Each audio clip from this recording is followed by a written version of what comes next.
ইরানের নতুন হাজ কাশেম ক্ষেপণাস্ত্র ইসরায়েলের জন্য নতুন আতঙ্ক।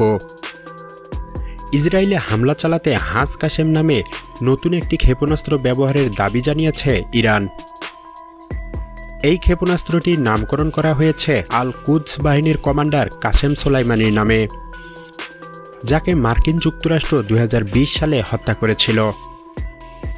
ইরানি কর্তৃপক্ষ জানিয়েছে, সলিড প্রোপেলেন্ট বা দ্রুত শক্তি সম্পন্ন জ্বালানি দ্বারা চালিত ক্ষেপণাস্ত্রটির range 1400 kilometre. International institute for strategic স্টাডিজের গবেষণা সহযোগী ফাবিয়ান হিঞ্চের মতে, এই সলিড প্রোপেলেন্টের ব্যবহার হাজ কাশেম ক্ষেপণাস্ত্রটিকে তরল জ্বালানি ব্যবহৃত ক্ষেপণাস্ত্রের তুলনায় একাধিক সুবিধা দেয়। হিঞ্চ বলেন, প্রথমত এই ক্ষেপণাস্ত্র ছোড়ার প্রক্রিয়াটি অনেক সহজ, আলাদা করে জ্বালানি ভরার দরকার নেই। তিনি আরও বলেন, খুব অল্প সময়েই এটি ছোড়া যায়, বেশি লোকজনও লাগে না, কারণ কেউ জ্বালানি দিচ্ছে এমন কোনো কাজ এখানে নেই। জ্বালানি বা অক্সিডাইজার ব্যবহারকারী আলাদা যানও দরকার হয় না। সব মিলিয়ে এটা অনেক বড় একটি ব্যবস্থা। হিন্স হারেসকে বলেন, ইরান যে হাজ কাশেম ক্ষেপণাস্ত্রটি ছুড়েছে তা দেখতে অনেকটাই আগের ক্ষেপণাস্ত্রগুলোর মতোই। এর কারণ ইরানের প্রতিরক্ষা মন্ত্রণালয় ও রেভলিউশনারি গার্ড বা IRGC একই সাথে আলাদাভাবে কাজ করে। তারা অনেক সময় একই রকম ক্ষমতাসম্পন্ন অস্ত্র তৈরি করে ফেলে। তিনি বলেন, ইসরায়েলকে লক্ষ্য করে ছোড়ার মতো নির্ভুল ও সলিড জ্বালানি চালিত ক্ষেপণাস্ত্র তৈরির কাজ দুপক্ষই করেছিল। IRGC বানিয়েছে খাইবার শেকান, আর প্রতিরক্ষা মন্ত্রণালয় তৈরি করেছে হাজ কাশেম ক্ষেপণাস্ত্র। গত শুক্রবার থেকে ইরান ইসরায়েলের দিকে প্রায় 300টি ব্যালিস্টিক ক্ষেপণাস্ত্র ছুড়েছে। এর আগে এপ্রিল ও অক্টোবরে আরও 2 দফায় প্রায় 300 ক্ষেপণাস্ত্র ছোড়া হয়েছিল। ইরানের কাছে আরও কিছু পুরনো ক্ষেপণাস্ত্র রয়েছে, যেগুলো ইসরায়েল পর্যন্ত পৌঁছাতে পারে। এর মধ্যে রয়েছে ফাতা 1 নামের একটি উন্নত ক্ষেপণাস্ত্র, যা 2023 সালে প্রথম ব্যবহার করা হয়। ইরানের দাবি এটি হাইপারসনিক ক্ষেপণাস্ত্র। যে ক্ষেপণাস্ত্র শব্দের চেয়ে 5 গুণ বেশি গতিতে, অর্থাৎ ম্যাক 5 বা তার চেয়ে বেশি গতিতে দীর্ঘ সময় ধরে বায়ুমণ্ডলের ভেতরে চলতে পারে এবং আকাশ প্রতিরক্ষা ব্যবস্থা এড়িয়ে যেতে পারে, তাকেই হাইপারসনিক ক্ষেপণাস্ত্র বলা হয়। তবে গত অক্টোবরে ইসরায়েলি বিমান বাহিনী ও সামরিক গোয়েন্দা কর্মকর্তারা বলেছিলেন, ইরানের কাছে এ ধরনের ক্ষেপণাস্ত্র নেই বলে তারা মনে করেন। ইরানের ফাতা 1 ক্ষেপণাস্ত্র 450 কেজি ওজনের ওয়ারহেড বহন করতে পারে এবং এর সর্বোচ্চ রেঞ্জ 1500 কিলোমিটার। ইরান অনেক বছর ধরেই উন্নত ও আরও নির্ভুল ক্ষেপণাস্ত্র তৈরির চেষ্টা করছে।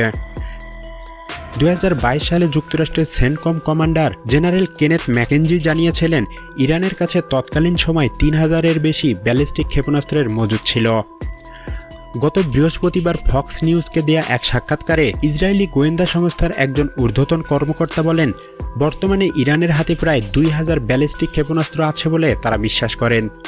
তিনি আরও বলেন, আগামী 2 বছরের মধ্যে এই সংখ্যা 8000-এ পৌঁছাতে পারে বলে ইসরায়েল আশঙ্কা করছে। এই আশঙ্কায় যুদ্ধের সিদ্ধান্ত নেয়ার পেছনে একটি বড় কারণ। হাজ কাশেম ও ফাতা 1 এর বাইরে ইরানের কাছে আরও 3টি ক্ষেপণাস্ত্র আছে, যেগুলো ইসরায়েল পর্যন্ত পৌঁছাতে পারে। প্রথমটি হলো এমাদ। এটি পুরনো শাহাব 3 ক্ষেপণাস্ত্রের উপর ভিত্তি করে তৈরি একটি উন্নত সংস্করণ। এতে 750 কেজি ওজনের ওয়ারহেড রয়েছে। এটি টার্মিনাল গাইডেন্স প্রযুক্তির মাধ্যমে মাঝপথে দিক বদলাতে পারে এবং বায়ুমণ্ডলে ঢোকার পরও লক্ষ্যভেদ করতে পারে। হুতি বিদ্রোহীরা এই ধরনের কয়েকটি ক্ষেপণাস্ত্র ইসরায়েলের দিকে ছুঁড়েছিল। আরেকটি ক্ষেপণাস্ত্র হলো খাইবার শেকান, যা ইরানের সবচেয়ে উন্নত ক্ষেপণাস্ত্রগুলোর মধ্যে একটি। এটি আধা টন ওয়ারহেড বহন করতে পারে এবং এর রেঞ্জ 1400 কিলোমিটার। এটি হাইপারসনিক না হলেও এটি খুব সহজে আকাশ প্রতিরক্ষা এড়িয়ে যেতে পারে এবং অনেক বেশি নির্ভুলভাবে লক্ষ্যভেদ করতে সক্ষম। হিন্স মনে করেন, গত কয়েকদিনে ইরান রেজভান নামের আরেক ধরনের ক্ষেপণাস্ত্র ছুড়েছে, যাতে বুস্টার ব্যবহার করা হয়েছে। বুস্টার হচ্ছে ক্ষেপণাস্ত্রের ইঞ্জিনযুক্ত সেই অংশ যা কিছু দূর যাওয়ার পর ওয়ারহেড থেকে আলাদা হয়ে যায়। রেজভান ক্ষেপণাস্ত্র দেখতে অনেকটা কিয়াম ও হুতিদের ব্যবহৃত বুরকানের মতো। হাজ কাশেম এর মতো এরও রেঞ্জ 1400 কিলোমিটার, তবে এটি তরল জ্বালানি চালিত। ক্ষেপণাস্ত্রটির দৈর্ঘ্য 12 মিটার, আর ইরানের দাবি এটি 100 মিটার এলাকার সবকিছু ধ্বংস করতে পারে। সব মিলিয়ে ইসরায়েলের দিকে ঠিক কোন ক্ষেপণাস্ত্রগুলো ছোড়া হয়েছে তা নিশ্চিত করে বলা কঠিন। একদিকে ক্ষেপণাস্ত্রের ধ্বংসাবশেষ চেনা কঠিন, অন্যদিকে একই ধরনের ক্ষেপণাস্ত্রের অনেক সংস্করণ থাকায় বিভ্রান্তি আরও বাড়ে। প্রায় প্রতিটি ক্ষেপণাস্ত্রের আলাদা আলাদা নাম থাকলেও বাস্তবে একটির সঙ্গে অন্যটির পার্থক্য খুবই সামান্য।